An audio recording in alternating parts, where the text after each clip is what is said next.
आज मैं जिस मूवी का एक्सप्लेनेशन करने वाला हूँ उसका नाम है 0.0 मेगाहर्ट्ज़, जिसे यू सियोन डोंग ने डायरेक्ट किया है। दोस्तों वैसे तो आपको पता ही होगा कि कोरियन लोगों के नाम काफ़ी स्ट्रेंज और कॉम्प्लिकेटेड होते हैं,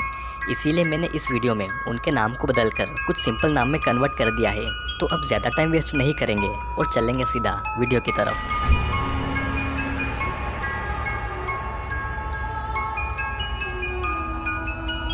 मूवी की स्टार्टिंग में हम एक गांव को देखते हैं जहां पर एक रिचुअल चल रहा था और कुछ लोग मिलकर उस रिचुअल को पूरा कर रहे थे। और तभी वहां पर पास ही के एक घर का दरवाज़ा अपने आप ही खुलता है, जिससे कि सभी लोग चौंक जाते हैं। और गांव के ही एक प्रीस्ट जिसे शमन कहा जाता है वो घर के अंदर चेक करने जाती है और बाकी लोग भी उसके पीछे पीछे जाते हैं। लेकिन जब वो घर के अंदर जाते हैं तो वो देखते हैं कि वो प्रीस्ट मरी हुई पड़ी है, जिसकी आंखें पूरी तरह से लाल है और उसके मुंह से खून बह रहा है। और यहीं से मूवी की शुरुआत होती है। अब सीन कट होकर एक रेस्टोरेंट में आता है जहां पर एंडी नाम का एक लड़का उस रेस्टोरेंट में काम कर रही लड़की सोफी से मिलता है, जिन्होंने अभी अभी एक क्लब ज्वाइन किया था जिसका नाम था 0.0 मेगाहर्ट्ज़, और ये एक पैरानॉर्मल इन्वेस्टिगेशन क्लब था। एंडी सोफी को बताता है कि वो एक हॉरर नॉवेल लिख रहा है और उसी की रिसर्च के लिए उसने ये क्लब ज्वाइन किया है, जिस पर सोफी उससे कहती है कि उसने ये क्लब बस यूं ही ज्वाइन कर लिया। 0.0 मेगाहर्ट्ज़ क्लब में सोफी और एंडी को मिलाकर कुल 5 मेंबर्स थे, जिनके नाम जैकी, हैरी और माइक थे। सभी लोग अपनी पैरानॉर्मल इन्वेस्टिगेशन के लिए शहर से कुछ दूर एक गांव में जाने वाले थे, जहां 4 साल पहले एक औरत ने अपने घर में खुद को फांसी लगा ली। और जब वहां के लोगों ने ये नज़ारा देखा तो वो दंग रह गए, क्योंकि उस औरत का शरीर ज़मीन पर पड़ा था, लेकिन उसका सिर रस्सी से बने फंदे में ही फंसा हुआ था। और तभी से वहाँ पर भूतिया घटनाएं घटने लगी, जिससे कि पूरा गांव धीरे धीरे खाली हो गया। कुछ महीनों बाद वहाँ के लोकल तांत्रिक, जिसे शमन कहा जाता है, उसने भूत भगाने के लिए तंत्र क्रियाएं की, लेकिन वो शमन ही मारी गई और उसका शरीर काफ़ी बुरी हालत में मिला। इस घटना के कुछ समय बाद एक स्टूडेंट ग्रुप उस गांव में एक ट्रिप पर गया और उनमें से एक लड़की ने वहाँ पर किसी भूत को देखा, जिसका उसने स्केच बनाया और वो स्केच काफ़ी डिस्टर्बिंग था। लेकिन ये बात अभी तक कंफर्म नहीं हुई थी कि उस गांव के उस घर में सच में कोई भूत है या सिर्फ ये एक अफवाह मात्र है। और इसीलिए 0.0 मेगाहर्ट्ज़ क्लब वहाँ पर अपनी इन्वेस्टिगेशन करने जाने वाला था।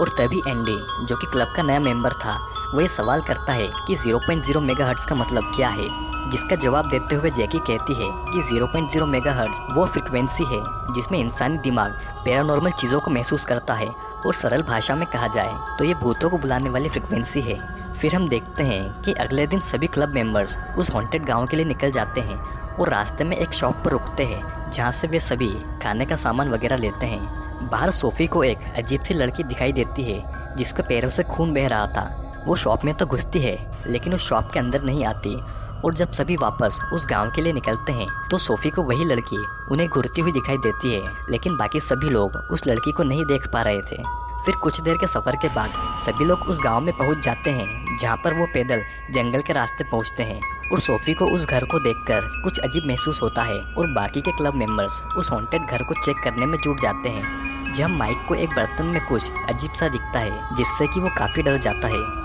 सोफी घूमते घूमते पास के एक जंगल में पहुंच जाती है, जहां वो खुद को काफ़ी बीमार और थका हुआ महसूस करती है। और उसके सामने अचानक एक बूढ़ी औरत आ जाती है, जिससे कि वो डर जाती है और ये सीन यहीं पर कट हो जाता है। हम देखते हैं कि खाली गांव के उस हॉन्टेड घर के बाहर सभी क्लब मेंबर्स अपना खाना खा रहे थे और रात को वो आत्माओं से बात करने के लिए सब्जेक्ट में जैकी को चुनते हैं। सोफी काफ़ी बीमार महसूस कर रही थी और वो सभी को जंगल में हुए डरावने हादसे के बारे में बताती है,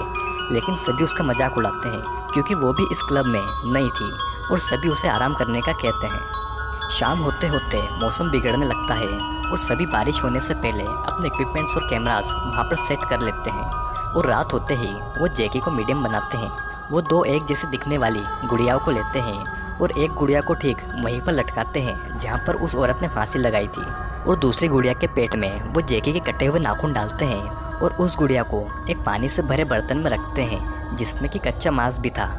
फिर वो जैकी को ज़मीन पर लेटाकर उसके चारों तरफ नमक से घेरा बना देते हैं ताकि कोई भी आत्मा उस घेरे के अंदर नहीं आए, और जैकी के सिर पर ब्रेन मैपिंग डिवाइस लगाते हैं ताकि वो उसकी फ्रिक्वेंसी माप सकें। फिर माइक कुछ स्पेल बोलता है ताकि वहाँ मौजूद आत्माओं को बुलाया जाए, और ये सभी चीज़ें सीसीटीवी कैमरा में रिकॉर्ड हो रही थी।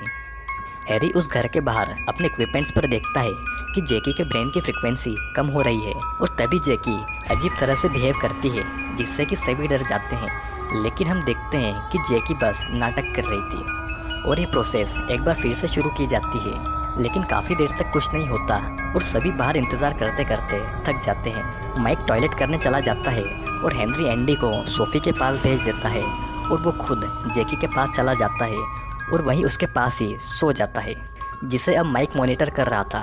कुछ देर बाद वहाँ पर ज़ोर से बारिश होने लगती है और एंडी देखता है कि सोफ़ी बुरी तरह से काँप रही है। उस कमरे की खिड़की पर अजीब सी परछाई आती है और सोफ़ी का मुंह वही बूढ़ी औरत दबा देती है जो उसे जंगल में दिखाई दी थी। वो सोफ़ी के पीछे थी,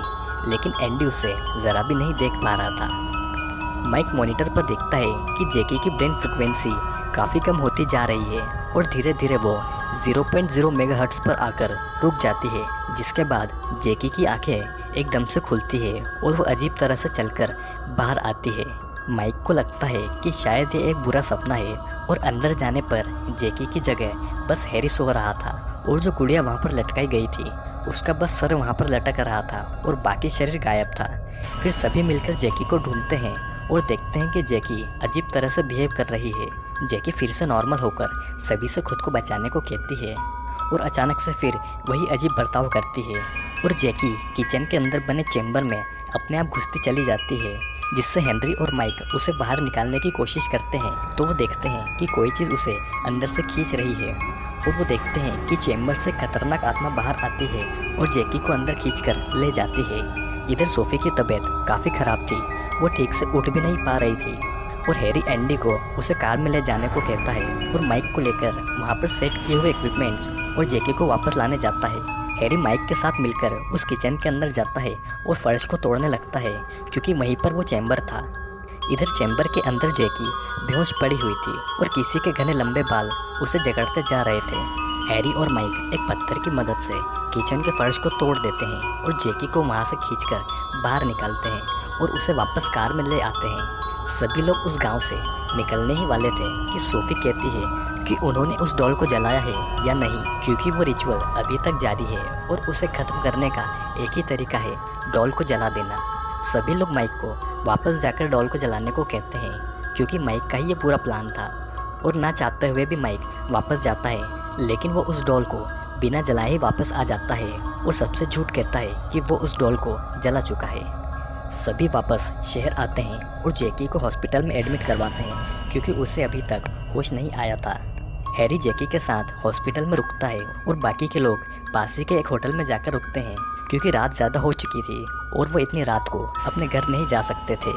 होटल के अंदर एंडी सोफ़ी से ये पूछता है कि उसने कार में उस गुड़िया को जलाने वाली बात क्यों कही थी, लेकिन वो उसे कुछ नहीं बताती और उसे सोने का कहकर अपने रूम में चली जाती है। हम देखते हैं कि माइक अपने रूम में गांव में हुए हादसे की फुटेज चेक कर रहा था और जैकी के साथ हुई घटना पर उसे मज़ा आ रहा था। फिर वो एक टीवी प्रोड्यूसर को कॉल करता है और उसे बताता है कि उसके पास एक गजब की फुटेज है और वो उस प्रोड्यूसर से उस फुटेज को बेचने की बात करता है। एंडी अपने रूम में था और उसे एक डरावना सपना आता है जिसमें एक बच्चा उसका गला दबा रहा था और ये सीन यहीं पर कट हो जाता है। अगली सुबह माइक हॉस्पिटल में जैकी को देखने जाता है जहाँ पर हैरी बेहोश जैकी के पास था और माइक वहाँ जाकर हैरी को कैंटीन में जाकर कुछ खाने को कहता है क्योंकि कल रात से उसने कुछ भी नहीं खाया था। हैरी के जाने के बाद माइक बेहोश पड़ी जैकी के पास जाता है और उसे किस करता है क्योंकि उसे जैकी अच्छी लगती थी और वो हैरी से जलता था कि तभी अचानक जैकी की आंखें खुल जाती है और वो अपने बालों में माइक को जकड़ लेती है जिससे कि वो बस तड़पता रहता है। एंडी और सोफ़ी होटल में ब्रेकफास्ट कर रहे थे कि तभी उनके पास हैरी का कॉल आता है और वो उन्हें हॉस्पिटल में बुलाता है जहाँ पर वो देखते हैं कि जैकी पूरी तरह से ठीक हो चुकी है, मानो जैसे उसे कुछ हुआ ही ना हो। वो सभी लोग ये रात भी होटल में ही रुकते हैं जहाँ पर हैरी और जैकी एक ही रूम में ठहरते हैं और हम देखते हैं कि जैकी पजेस्ड हो चुकी थी और हैरी उसके साथ अकेले था। माइक सुबह से गायब था और उसका फ़ोन भी नहीं लग रहा था, जिसके चलते सोफ़ी रिसेप्शन से उसके कमरे की चाबी लेती है और वो माइक के कमरे में जाकर उसके लैपटॉप में गांव के इंसिडेंट की फुटेज देखती है और उसे पता चलता है कि उस रिचुअल के दौरान जैकी के अंदर एक बुरी आत्मा घुस चुकी थी और वो आत्मा अभी भी उसके अंदर ही है। एंडी होटल के बाहर था और वो देखता है कि हैरी बहुत ही डरा हुआ था और वो अपनी कार से भागकर कहीं पर जा रहा था। हैरी काफ़ी घबराया हुआ था और रात के अंधेरे में उसकी कार के सामने एक डरावनी परछाई आती है जिससे कि उसकी कार का एक्सीडेंट हो जाता है। एंडी को जैकी का कॉल आता है और वो उसे अपने कमरे में बुलाती है। जब एंडी उसके कमरे में पहुंचता है तो वो जैकी का डरावना रूप देखता है जो एक छोटे से लड़के में बदल जाती है जो एंडी के सपने में आया था। दरअसल ये लड़का एंडी का छोटा भाई था जो एक हादसे में मारा गया और जैकी इसका जिम्मेदार एंडी को बताती है जिससे कि एंडी रिग्रेट होकर अपने आप को वहीं पर फांसी लगा लेता है, लेकिन सोफी सही समय पर आकर उसे बचा लेती है। अगली सुबह उन्हें खबर मिलती है कि हैरी और माइक मारे गए हैं और वो उनके दोस्तों की लाशों को देखकर काफ़ी दुखी होते हैं। जैकी को लगता है कि उन दोनों को उसी ने मारा है और वो एंडी और सोफी को भी मार देगी, लेकिन सोफी कहती है कि उन्हें फिर से उसी जगह पर जाकर सब कुछ ठीक करना होगा, नहीं तो तीनों मारे जाएंगे। और जल्दी ही वो सभी उस गांव के लिए निकल जाते हैं जहां पर सोफी अपनी मां को कॉल करती है और कहती है कि उसे हमेशा से अपने शमन होने पर शर्मिंदगी महसूस होती थी क्योंकि उसे बचपन से इसके लिए चिढ़ाया जाता था, लेकिन आज उसे अपने शमन होने पर गर्व है। दरअसल शमन वो लोग होते हैं जो भूतों को देख सकते हैं और तंत्र मंत्र करते हैं, इसीलिए सोफी को गाँव जाते टाइम उस दुकान पर वो लड़की दिखी थी और गांव के जंगल में वो औरत दिखाई दी थी। फिर सोफी जैकी के साथ वही रिचुअल करती है और एंडी को बाहर रुकने को कहती है। हम देखते हैं कि जैकी धीरे धीरे बदलने लगती है और सोफी उस बुरी आत्मा को जैकी के शरीर से बाहर आने को कहती है, लेकिन वो बुरी आत्मा कहती है कि वो धीरे धीरे जैकी की आत्मा को खा जाएगी और जैकी के शरीर पर कब्जा कर लेगी। लेकिन सोफी अपने मंत्र के जरिए उस आत्मा को जैकी के शरीर से निकालने की पूरी कोशिश करती है कि तभी वहाँ की मोमबत्तियाँ अपने आप बुझ जाती है और वहाँ पर चारों तरफ अंधेरा हो जाता है, जिसके बाद जैकी और खतरनाक हो जाती है। टॉर्च की मदद से देखने पर सोफी ये देखती है कि जैकी अपनी गर्दन पूरी पीछे घुमा लेती है, जो काफ़ी डरा देने वाला नज़ारा था। सोफी जैकी को बचाने की कोशिश कर रही थी और एंडी तेज़ आवाज़ें सुनकर अंदर चला जाता है जहाँ पर जैकी उसे हेल्यूसिनेट करती है कि सोफी उसके भाई को मार रही है, लेकिन असल में ये जैकी करा रही थी। तभी अचानक से जैकी का मुंह काफ़ी बड़ा खुलता है और उसके मुंह से वो बुरी आत्मा बाहर आती है जैसा कि उस लड़की के स्केच में बताया गया था, और वो बुरी आत्मा जैकी को छोड़कर एंडी को पकड़ लेती है और उसे खींचकर चैम्बर में ले जाती है जहाँ पर माइक ने वो डॉल फेंकी थी। वो बुरी आत्मा एंडी की बॉडी में घुसने की कोशिश कर रही थी, लेकिन एंडी अपनी जेब से लाइटर निकालता है और उस डॉल को जलाने की कोशिश करता है, लेकिन वो बुरी आत्मा एंडी को और जोर से जकड़ती जाती है कि तभी अचानक चैम्बर से आग की लपटें बाहर निकलती हुई दिखती है और वो बुरी आत्मा वहाँ से चली जाती है, जिसके बाद एंडी भी सही सलामत बाहर आ जाता है और तीनों उस हॉन्टेड घर और उस गांव से निकल जाते हैं।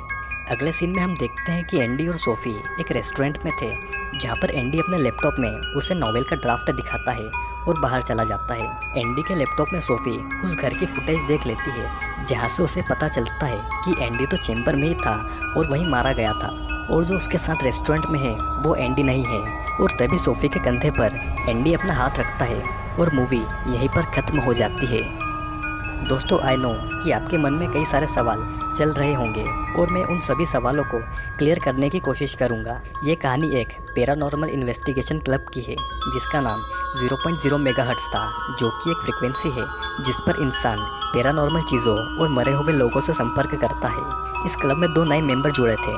जिनका नाम सोफी और एंडी था। सोफी एक शमन फैमिली से बिलोंग करती थी जिनके पास मरे हुए लोगों को देखने की शक्तियाँ होती थी, लेकिन सोफी को ये ज़रा भी पसंद नहीं था। फिर 0.0 मेगाहर्ट्ज़ क्लब एक गांव के एक घर में इन्वेस्टिगेशन के लिए जाता है जहां पर उनकी फ्रेंड जैकी पोजेस्ड हो जाती है और रिचुअल को ख़त्म करने के लिए उसमें यूज़ हुई गुड़िया को जलाना था, लेकिन माइक उसे नहीं जलाता क्योंकि वो जैकी और हैरी के रिलेशन से जलता था और जैकी अभी भी पोजेस्ड थी। वो माइक और हैरी को हेल्यूसिनेट करके मार डालती है और एंडी को भी उसके छोटे भाई का विजन दिखाकर मारने की कोशिश करती है जो कि एक दुर्घटना में मारा गया था। सोफी को रियलाइज़ होता है कि उसके शमन होने का इस्तेमाल करना चाहिए और वो रिचुअल को ख़त्म करने के लिए वापस उस घर में जाते हैं जहाँ पर जैकी तो बच जाती है, लेकिन एंडी नहीं बच पाता और उसकी आत्मा सोफी को अभी भी दिखाई देती है क्योंकि उसके पास मरे हुए लोगों को देखने की शक्तियाँ थी। तो दोस्तों, ये वीडियो कैसा लगा कमेंट करके